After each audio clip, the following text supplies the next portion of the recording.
నమస్కారం, ఘంటారావానికి స్వాగతం. ముందుగా ప్రధానాంశాలు. రెండో విడత పంచాయతీ ఎన్నికల్లోనూ కాంగ్రెస్ జోరు. 2245 స్థానాల్లో హస్తం పార్టీ మద్దతుదారుల విజయం. ఆశించిన మేరకు ఫలితాలు రాలేదన్న భావనలో కాంగ్రెస్ నాయకత్వం.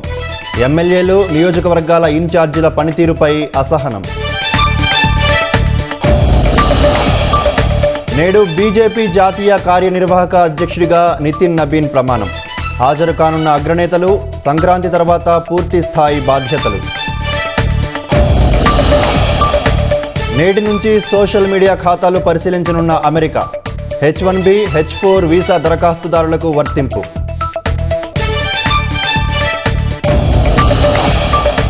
సిడ్నీ కాల్పుల ఘటనలో 15కు చేరిన మృతుల సంఖ్య. ఘాతుకానికి పాల్పడింది తండ్రి కొడుకులుగా గుర్తింపు.